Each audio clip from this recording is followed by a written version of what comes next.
akademikët, historianët më të mirë, që duan jenë të pranishëm dhe janë pranishëm për të thënë dhe ata mendimin e tyre.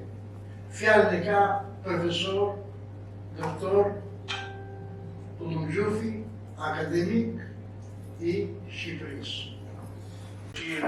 Pa drejtësisht në kufit e një shteti tjetër, së cilës i mohoheshin drejtat kombëtare civile, nëse pas luftës dytë botërore, ajo u kthye në çështjen e një popullsie të dëbuar me dhunë nga trojtë e veta, sot jep një më shumë çështja e çfarë rrezikon të shndrohet në politikën zyrtare të Tiranës në një çështje të harruar. Sot vjet re një kurb zbritse në ligjërimin politik formal, por edhe në praktikën politike të institucioneve të shtetit shqiptar kundrejt këtij problemi. Shumë kush në mjediset qeverisë mendon se ignorimi i këtij problemi qambra, dhe i problemeve të tjera të mprehta që qëndrojnë pezullt marrëdhëniet tona me Greqinë, e bën më të lehtë rrugën drejt integrimit të vendit në Bashkimin Evropian. Dikur, në vitin 1920, Rauf Fico i binte në gjunjë një politikanit huaj për t'ju lutur me këto fjalë.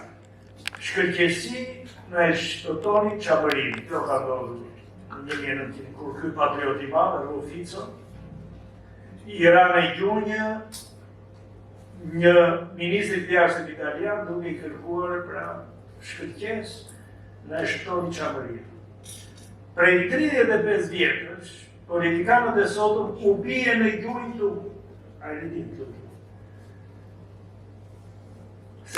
u bie në gjunjë të huajve për të kërkuar favore personale për të legjitimuar pushtetin e tyre, qoftë dhe duke shitur interesat e vendit e të kombit. Pas aneksimit të dhunshëm Çamërisë në 1913, një fitore historike ishte shkatërimi i planeve të Atinës për të shpërngulur në Turqi popullsinë çare muslimane në kuadrin e Traktatit të Lozanës të vitit 1923. Fikat Frashki, ministri fuqiplot i Shqipërisë në Atinë, apo i Benedikt Blinishtit, konsul i përgjithshëm në Gjenem. Fal tyre u shpëtua ajo çka mund të shpëtojë. U shmang shpërngulja e çamit drejt Turqisë në kuadrin e marrëveshjes turko-greke për shkëmbimin e popullsive. Në vitet 1920-1930, nga tribuna e lidhjes kombeve, shteti shqiptar rriti vazhdimisht problemin e mbrojtjes së drejtave kombëtare të minoriteteve. Kryeministri Venizelos u detyrua të krijojë një organizëm të veçantë, Komitetin për Minoritetet, në varësi të drejtpërdrejtë nga zyra e kryeministrit, i cili duhet të vite gjendjen e minoriteteve e në këtë kuadër edhe të minoritetit shqiptar në Greqi. Por pas vitit 1934, si rezultat i ftohjes së marrëdhënieve me Italinë, pozitat e regjimit Zogu të dobësuan në presionin e fortë të Atinës së qarqeve grekomane në Imar. Në vitin 1937, Zogu u detyrua të cedonte për hapjen e shkollave greke në Imar, në palase në Dërmi. Nga ana e saj, pala greke duhet të hapte 10 shkolla shqipe në Çamëri, pas të kësaj marrëveshje gentlemanësh, në fakt nuk hapi asnjë të tillë. Gjatë vitet të zyrtave botërore, qëndrimi ndaj çështjes çame u përthye në 2 variante ndryshme, që i përgjigjeshin secili grupimeve në luftë për pushtet. Grupimi djathtë, liberal-demokrat i përfaqësuar nga Balli Kombëtar, dhe grupimi majt i përfaqësuar nga Fronti Nacional Qeveritare e Partia Komuniste që drejtonte ata. Grupimi djathtë me fjalë deklaronte hapur vizionin e tij për një Shqipëri etnike, por siç duket vetëm me fjalë. Ai e komprometoi veten në raport me aleatët e mëdhenj anglo-sovjeto-amerikan, kur miratoi bashkimin e trojës shqiptare nga ana e pushtuesit nazifashist, gjë që në rast të fitimit luftës nga aleatët, padyshim do rëndonte pozitën e Shqipërisë në traktativat e paqes. Nga ana tjetër, kur u pa qartë se gjermanët do ta humnin luftën, dhe bashkë me ta edhe bashkëpunëtorët e dyre vendas, Balli Kombëtar i hyri një aventurë tjetër të rrezikshme, duke i propozuar ai të djathtës greke të Napoleon Zervas, kasapit të Çamërisë, krijimin pas luftëve të një shteti dualist greko-shqiptar, pra të një konfederate ku Greqia do kontrollonte funksionet kryesore të mbrojtjes dhe të politikës së jashtme. Se si ishte jashtë Shqipërisë, Kosovë dhe Çapëri. Kjo ishte Shqipëria e 1913-s. Fronti Nacional Qevetar dhe Partia Komuniste u gjendën më afër një zgjedhje realiste në përputhje me konjunkturat e momentit historik. Ata nuk e njohin Shqipërinë e madhe, të krijuar në armët e pushtuesit, dhe që në fakt Çamri nuk e bashkoi me Shqipërinë, bashkoi vetëm një pjesë të Kosovës, jo të gjithë Kosovën. Pra, komunistët e konsideruan atë Shqipërinë e madhe nën pushtuesit, një krijesë të pushtuesit që do mund të qëndronte për aq kohë sa do zgjaste dhe lufta, as me dritë më shumë.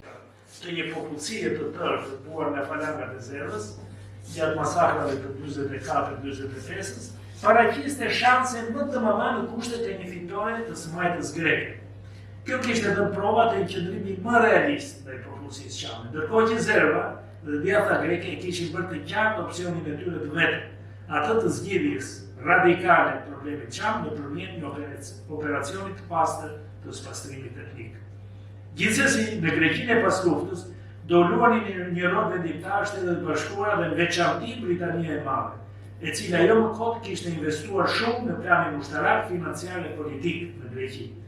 Dihet mirë që Churchilli u kthye në një sponsor të vendosur planeve të djathtës greke për aneksimin e të ashtuquar të rrit Vorjo Epir, dhe në favor të këtij aneksimi foli qysh në dhjetor në vitit 42 në deklaratën e njohur britanike mbi zgjidhjen e problemit kufirit shqiptaro-grek pas luftës. Pra Churchilli vuri në dyshim edhe kufit e 13-s, jo më të mendonte për të bashkuar Çamërinë me Shqipërinë. Në fakt, në konferencën e paqes Parisit vitit 1944, qeveria e Atinës e rishtroi, siç kishte bërë dhe në konferencën e paqes në 1919-s, çështjen e aneksimit Greqisë të Shqipërisë Jugut. Kësaj radhe duke mbështetur në gjoja kolaboracionizmit, në thonjza, të shqiptarëve me pushtuesit e procedurës botërore. Por fale rezistencës fort partizane kundër pushtuesve nazi-fashist, të njohur e vlerësuar nga vetë anglo-amerikanët, përfaqësuesit e Atinës dështuan t'i paraqesin shqiptarët si bashkëpunëtor pushtuesve e pra ta kreditonin për vendimin e tyre për Shqipërinë e Jugut.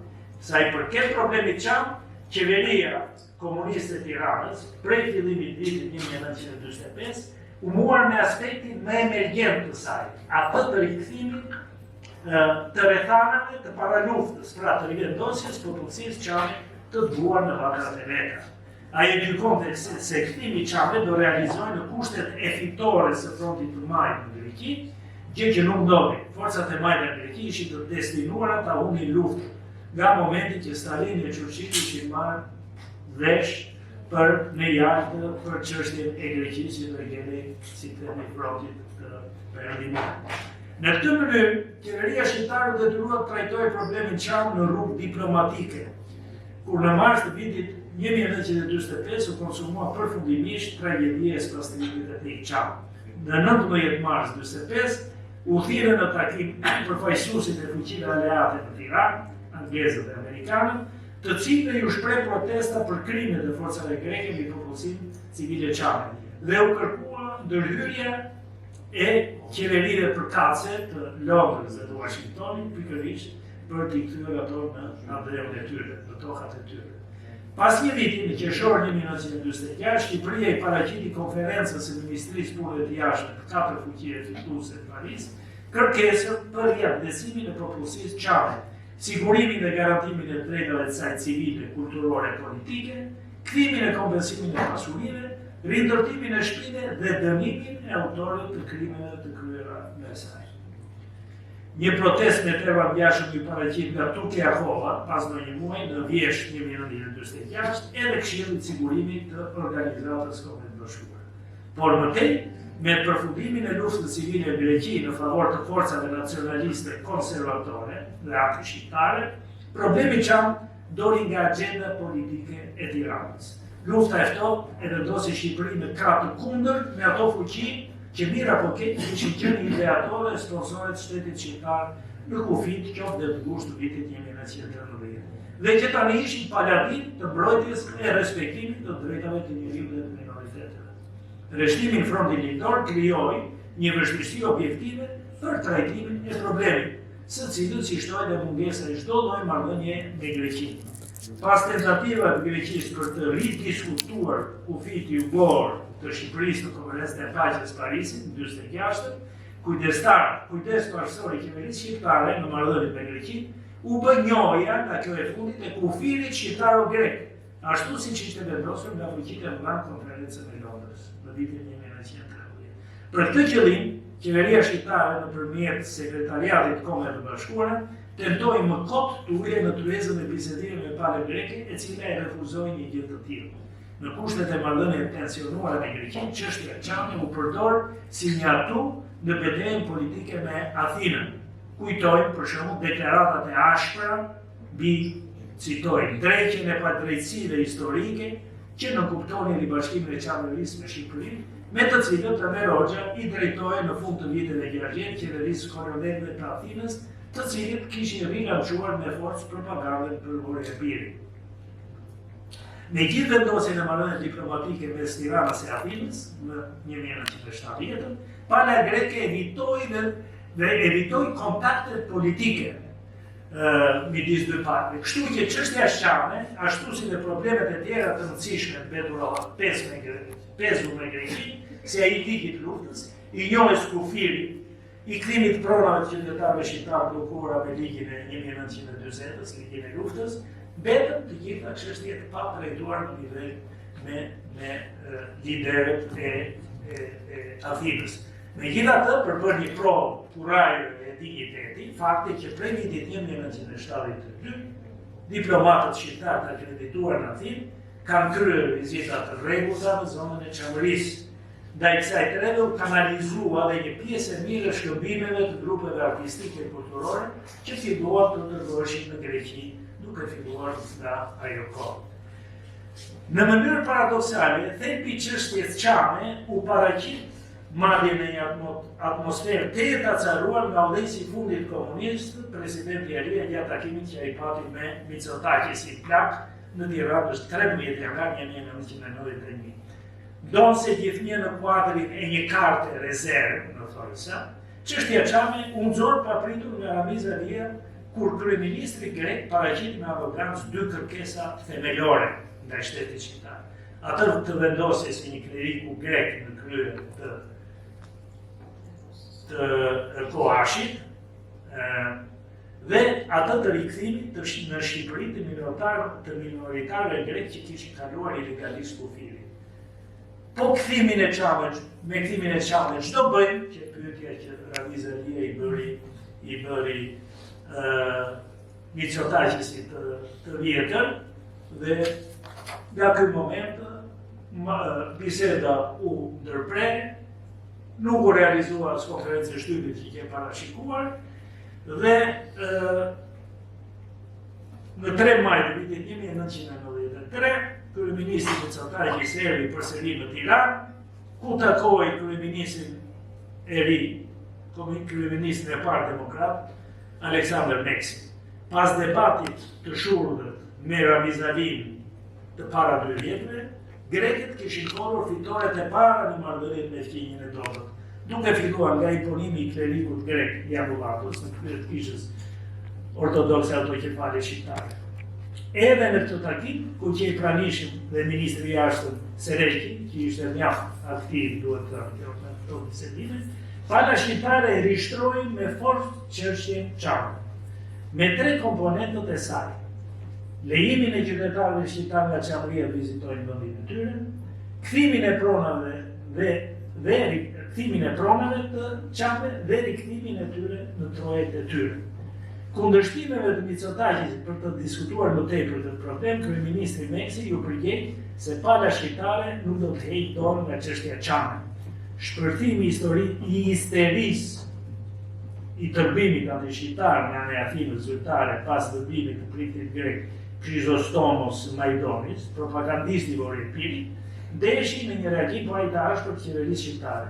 Në përgjigje të ultimatumit për 6 pikash të shpallur 14 korrik 93 nga kryeministri grek Mitsotakis, Kryeministri i Meksit në një deklaratë publike të 18 Floridut shprehej mes të tjerësh, citoj: "Qeveria shqiptare kërkon që qeveria greke të njohë zyrtarisht ekzistencën e pakicës shqiptare të çambe, myslimane ortodoks, si dhe të arvanitasve që jetojnë në Greqi prej shekujsh. Në bazë të normave ndërkombëtare, ajo i njeh vetes të drejtën të interesohet për shqiptarët dhe minoritetin shqiptar në Greqi." Kjo që të themi betejë e fundit që përfaqësuesit e shtetit shqiptar bën me palën greke në mbrojtje të çështjes së çame. Pastaj erdhi dorëzimi, do thosha, pa kushte, erdhi viti 2005, kur presidenti Mojsiu me kurajin kishte organizuar një takim me presidentin grek në Saran, siç dihet, ku do shtrohej çështja çame me forcë madje, ku një grup çamësh kishin dalë për të bërë një pritje dinjitoze të presidentit grek, që ishte Papouliasi, ishte udhëtari lutror të tjerë, dhe kur Papouliasi u kthye, kur mori vesh që një grup çamësh paqësor, gra, burra e fëmijë prisnin përpara hotelit Butriti, e anulloi vizitën dhe u kthye nga rruga. I lajmëruar nga pushtetar të Tiranës, të cilët të nesërme në gazetat e pushtetit shkronin që presidenti Mojsiu e kishte organizuar të takim, që ishte një kurthi çambe për presidentin Papoulias, për inatën të qeverisë demokratike e cila ka realizuar marrëdhënie të shkëlqyera me Regjinë Qinje. Fjalë për fjalë këto janë nga një gazetë e kohës, po nuk përthem emrin. Pra, jemi në këtë situatë, mas 2013-ës pati një ringritje problemit çam, por për arsye se vetë çamët ishin bërë ndërkohë një forcë e rëndësishme dhe politike në Parlamentin shqiptar. Mos harrojmë që ishin 5 deputet, partia e çame, dhe u detyruan që me qeverinë e re greke të Tsipras, që ishte një nga kryeministra do të thosha më pak anti-shqiptar që ka pasur Greqia, u rishtrua, u hodh në tyres problemi çam. Ministri i jashtëm Kocias nuk iku nga bisedimet, pra u pranua që të diskutojë problemi çam dhe qenë fitore. Kaq qenë kjo një fluske që u shua, një 2.000 letë që u shua, dhe sot jemi atë që thar, edhe asketi jemi në një situatë ku çështja çame preferohet të lihet në hesht. Faleminderit. Falenderojmë akademikun Gjubi për temën shumë interesante që trajtoi, nga aspektet e historisë çamërisë, të cilat kanë një vlerë të veçantë, dhe aty pasqyrohet se si qeveria greke me reformat, me platformën e saj politike do të një spastrim të komunitetit çam. Dhe që kjo filloi që të nesme dhe luftra e marimit të luftrave balkanike, dhe veçanërisht ajo synimi kryesor i qeverisë greke ishte spastrimin etnik në kuadrin e të shkëmbimit të popullsisë greko-turke që filloi në vitin 1923 dhe vazhdoi. Sigurisht janë disa etapa të rëndësishme të historisë çamërisë, të cilat kanë vlerën e vet, dhe falenderojmë profesorin që bëri një panoramë shumë të mirë të historisë çamërisë.